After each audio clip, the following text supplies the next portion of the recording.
Hello everyone, this is Gunther from Replay, and today I'll be showing you how to use Replay together with the new Qt Quick Designer, which was introduced with Qt Creator 4.3. Let's open the project wizard and create a new Replay apps application.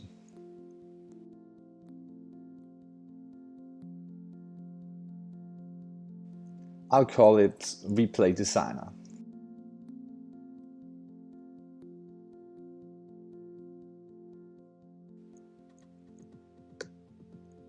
And here we have it. This is a simple replay application with a page, a navigation stack and an image.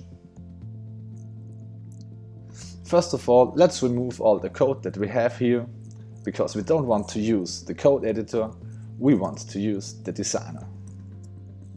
Let's switch to the design mode of Qt Creator. Before we start adding new components, let's have a look at the most important features of the designer. What's really cool and new about the Qt Quick Designer is that now it features not only the form editor, which is the visual editor, but also the text editor. We can switch between the different modes at the bottom right corner of the view. But we can not only use the form editor or the text editor, it's also possible to use them both together in a split view, either separated horizontally or vertically. I'll stick with the vertical mode for now. On the right hand side we have the Properties tab, which allows us to modify properties of the item that we select. Let's leave it for now. On the left hand side we have all the controls that we can add using the designer. In addition to the Qt Quick controls, as soon as you add an import statement for Replay, you will also see the Replay controls on the left hand side. So let's add one. I'll start with a simple page. And here we have it. Nothing special, but it's enough for now. We want to see something as well, don't we? So let's jump up to the controls and drop in an app image. Here we have it, and we also see the text editor automatically added the correct QML items and set some properties for positioning and size of the app image. Let's go into the Properties tab and set an image source. The example project that I just created already contains the Replay logo as an image in the Assets folder, so I just enter the path to the image here, hit return, and here we have it. The designer automatically adds the property for the source, set it to the value that we entered, and on the left side in the visual editor we already see the image. We can align it and have it centered in the page, but this alignment with drag and drop only sets the X and Y positions. What I want to do is I want to center the image within the page, so I'll remove the X and Y positions, switch to the layout and choose center vertically and center horizontally. And now we're done. The next thing that I want to show you, let's make it a little bit more interesting and add a navigation component. I'll just drop it directly inside the app component. Now we have it here. The navigation component adds a tab navigation on iOS and uses an app drawer on Android. But to actually see something, we also need to add navigation items, which are the tabs of the navigation. Let's add two navigation items. And here we have it. For the first navigation item, which is also the first tab, I'll select the title tab 1, and for the second tab I'll use tab 2. We can also see the tab titles here in the designer. And what we want to do now, we don't want to have the page here above all the navigation components. I'll just mark it, use cut, and paste it into my first navigation item. And here we have it. Now we have the tab navigation and we have the page with the replay logo inside the first tab. Cool.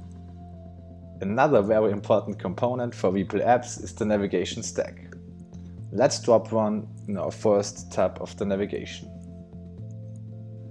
Navigation stack can be used to display and navigate back and forth between multiple pages, and it also adds a navigation bar with the page title. So let's drop our page into the navigation stack. If we give our page a title now, the title will be displayed in the navigation section of the navigation stack. And here we have it. First page. Isn't it beautiful? Let's also add a background color to our page while we edit. We can either do this with the text editor or with the form editor. If I select the page here and move to the background color, I can, for example, choose a very beautiful light green. Sometimes it's required for Qt Creator Designer to switch between Edit and Design tab to fully redraw the view and see all the changes that you did. Let's hit the green Run button and see how this looks like in action.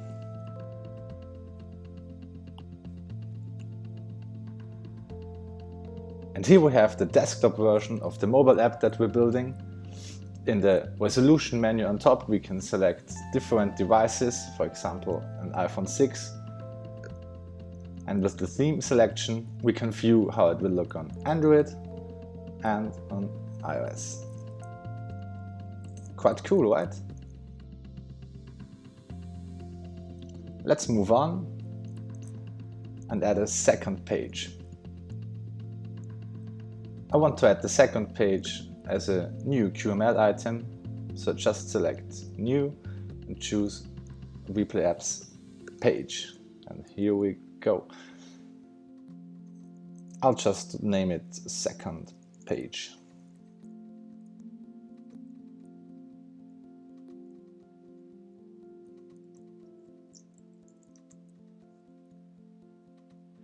Let's head to the design mode again. On the second page, I want to show you some of the controls and how they can be used with the designer. Let's add an app slider. Drop it in here. Here we have it. Again, when just dropping it in, we have absolute positions, X and Y coordinates for the component, which I personally don't really like because we can jump to the Layout tab and use anchoring to, for example, center the slider on our page, which is much cooler. Another thing that we can do with anchoring, if we add some app text, we can use the anchoring mechanism to not only center it horizontally, but we can also align it at the bottom and choose the app slider as the target, set the margin to 0, and now our app text will be aligned along with the slider. I'll remove the absolute positions again because we use anchoring instead now, and I will rewrite the text to something meaningful like set value. Here we go.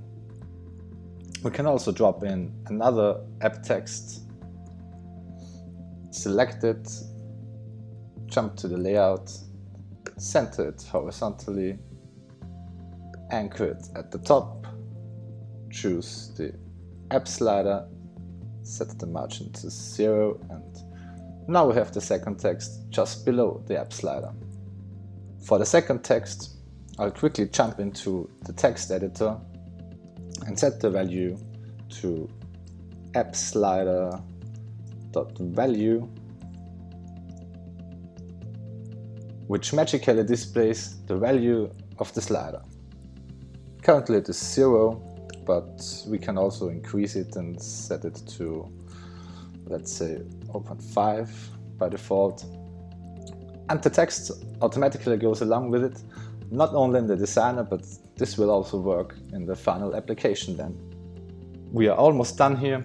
I'll just quickly add an app button, which I call reset. Okay. Jump to the layout, center it again. Yeah, it's basically always the same. I can also do this in the text editor if I feel like it, and set anchors.bottom to apptext.top. And now I have it aligned above the first text. To complete the second page, I'll just set a cool background color again.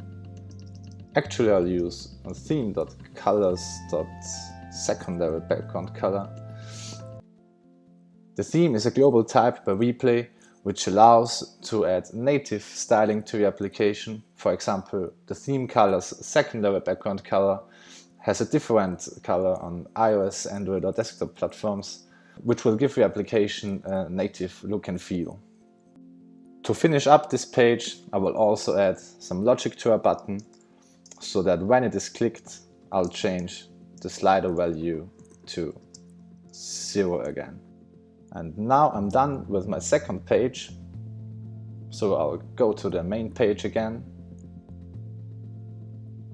select my second navigation item, throw in a navigation stack, and add my second page here. My second page is also available as a component on the left-hand side of the designer, so I can just take it and drop it inside of the navigation stack. And here it is. Let's run the application again to see how it looks like now. And here we have it. I'll select the iOS style again,